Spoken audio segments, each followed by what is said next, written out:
Okay, so let's move on now to our second video here in this review kind of series that we're looking at. We've graphed our quadratic functions. We found the symmetry, the axis of symmetry, the vertex, your y-intercept, did some reflections, drew a nice curve.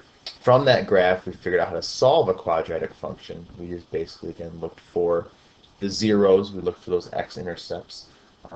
That showed us where our graph would be equal to 0 if we plug those in. Next one, we're going to do factoring in this video. As we go through and factor, we get to do what it says. So at first we look at this function we have. It's equal to 0. That's step number 1. You got to make sure that you are equal to 0 in your ideas. Because again, we're trying to solve for those zeros, trying to figure out what makes it equal to 0. So we're going to factor our quadratic using this method. I like it. It's the box method. That's the way I like it best. It's organized. It's nice and neat. And we're going from there. Just remember, anytime you're factoring, you're still dividing out. You're finding the greatest common factor. What is something I can divide out of all my terms and kind of go from there and set it up. So as we start, we're in standard form. My leading coefficient is positive. There are no greatest common factors. All my terms, they don't share a variable, and they share nothing other than a 1 as a common factor. So as we start our setup, we come to our box here and we set up, we put our first term in this upper right hand corner, and we put our last term in the lower right. And again, we don't worry about signs at this point. I'm not too worried about that until the end. I find that easier to do. There's no confusion about when to factor a negative out and when not to. So we just need to worry about finding the rest of these, and we get that by taking our first term and our last term and multiplying them together, and we get a 30x squared. So now we use this value to determine what I need to put in here. So we're looking for factors of 30 that have a difference of 13. So that's kind of what we're looking here. Numbers that multiply to give me 30x squared, and if I subtract them, I get 13. Okay, well, you can go through and list all your factors of 30, and this is where knowing your multiplication factor really comes in handy. What you're going to end up with here, you're going to end up with 15 and 2 have a difference of 13. And that's going to help us factor this as we go. So once we fill, and it doesn't matter which one, you can flip them around and get the same answer. So once we fill in the boxes here, we're just going to now find what the greatest common factor of the rows and the columns are. So start with this first row. You have 6x squared and 2x. Well, 6 and 2, first of all, they share a 2. And x squared and x, their greatest common factor is x. That's the first row. Second column, 15 and 5, their greatest common factor is a 5. And I can't take an x out because this 5 doesn't have an x. Okay. The big mistake people are going to make here is they're going to put this part down here. Remember, it's the constant that goes in the lowest spot. So highest degree down to lowest degree. My constant's the lowest degree, so we're going to go from there. And the next one is a column. So we have 6x squared and 15x. They share a 3 and an x. And 2 and 5 share nothing other than a 1. So that's going to give us our factored forms here, our two pieces of factored terms. We have 2x and 5, and 3x and 1, and this is equal to 0. Remember, it's equal to 0. This has the exact same value as this, as long as we get our signs right. So what we do is look at our products. Our inside product is 15. Our outside product is 2. Now I need to have a common factor, or I need to have a difference of a positive 13.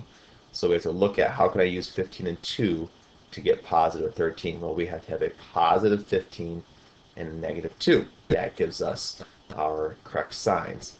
The middle product goes to the left, so we put a plus over here. Outside product goes right.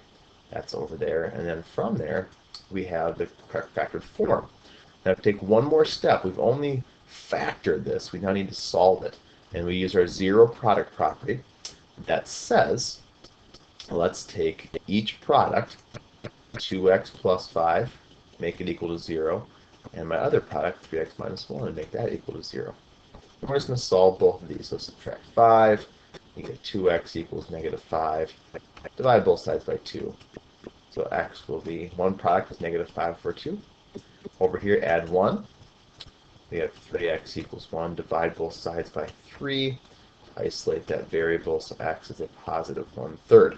So those are my two factors, my two solutions, my zeros. If I plug those in, I would get 0 out in both cases. So we went through, we made sure we were in standard form, we filled in the boxes, we did our rows and columns, we determined what signs go where by using your inside and your outside product.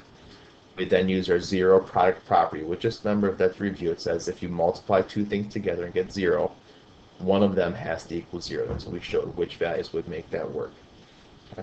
Now, we could also solve this using the quadratic equation. I guess I'll keep going here.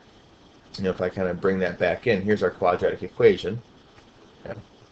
Then we bring our function back, which was that, what we say, is a 6x squared, 13x, and 5. So we had 6x squared plus 13x minus 5 equals 0. Again, we want to make sure we're equal to 0. We're in standard form, and we're going to plug values in. And again, a, b, and c come from this particular function.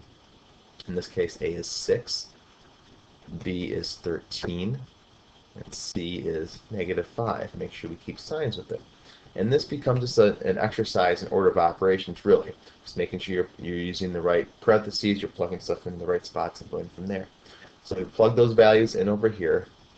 B is 13, plus or minus the square root b squared, so 13 in parentheses squared outside of it, minus 4 times a, which is 6, times c, which is negative 5, all over 2 times a, which is 6. Okay, so it becomes an order of operations. First, we're going to deal with the discriminant. That's the stuff underneath the radical. Excuse me. And we have to figure that first, because order of operations do grouping symbols, and square roots are grouping symbols. So if we do this over the side, 13 squared is 169. Negative 4 and 6 and 5 is a positive 120. Right? And so then if we add those together, we get a positive 389. Okay? So we have negative 13 plus or minus the square root of 389 all over 12. Okay? My mistake, not 389, 289. That makes a little more sense there. Sorry about that. We can keep going from there. We get negative 13 plus or minus the square root of 289 is 17 all over 12. And then we have two results we have to get from here. We have negative 13 plus 17 over 12. That will give me a total of, what do we have here, 4 over 12, which is 1 over 3. And then we have negative 13 minus 17 over 12, which is negative 30 over 12, which reduces down to negative, excuse me, 5 over 2.